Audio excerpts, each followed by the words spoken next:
हमारा अंडा लेना सर अंडा लेना मुझे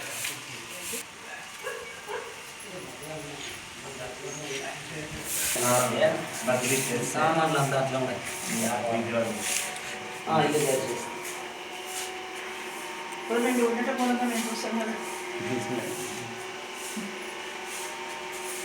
కాబట్టి భద్రం అయితే 10 రోజులు పాడుతూ ఉంటారు కాబట్టి ఇది కూడా ఈ హాటే అవును ఈ అయితే బంద్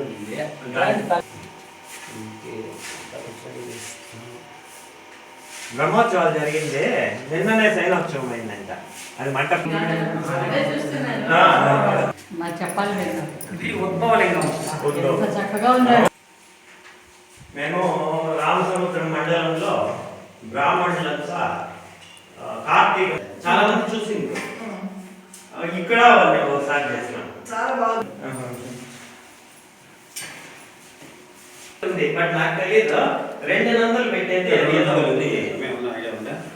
నాకు ఊరికి మాకు పెద్దవాళ్ళు చెప్పిండే మాకు అంతే అంతే కానీ మిగతా ఇప్పుడు ఫస్ట్ ఈ నంది ఉండింది వేరే ఎవరో ఇట్లా రైతు అయితే తెలియదు లేదంటే ఏమన్నా వ్యాపారస్తులు అయితే తెలియదు.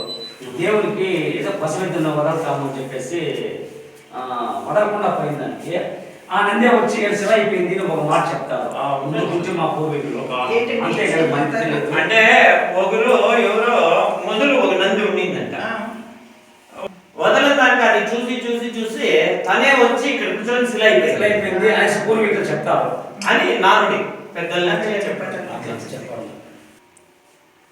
అదే ఆయన మొక్కున్నారు కాబట్టి ఆయన తీర్చలేదు నందే వచ్చి కూర్చొని అన్ని తిరిగి స్వామి కూడా అవుతుంది. సరే స్వామి శివరాత్రి అయిపోయినా ఉన్నాడా ఎంత ఓపిక శాశ్వతంగా ఉండిపోవాలా అని చేస్తే ఆలోచించే మీ పేరు గ్రామం పేరు చెప్పేసి ఆలయం చెప్పండి. నా పేరు నాగరాజ స్వామి, అది మూగవాడి గ్రామము. ఈ మూగవాడి గుడికి సంబంధించిన ఈశ్వరుదేవి అంతా కొట్టా ఉన్నాము. ఏంటంటే ఎక్కడ ముందు ఆ ఎదుర్కొంటూ స్వామి మా ఊరు ఇక్కడ ప్రారంభం చేస్తారు. అప్పుడు వాడు ముందు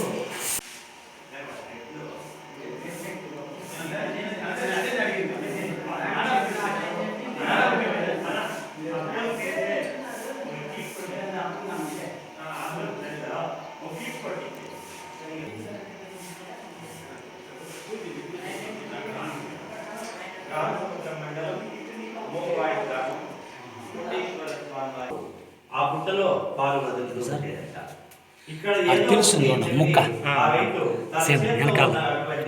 గొడ్డలితో ఆ పుట్టను కొట్టగా గాయమైంది. ఇక్కడ తెలుస్తుంది ఆ గాయం చెప్పారట. అందరూ వచ్చి చూడగా అక్కడ శివలింగం ఉంది, అందరూ పూజిస్తున్నారు. అయితే తను చెప్పవద్దు అన్నమాట ఆ రైతు ఆ మగవాడు ఊర్లో చెప్పాడు కాబట్టి అతను అప్పుడే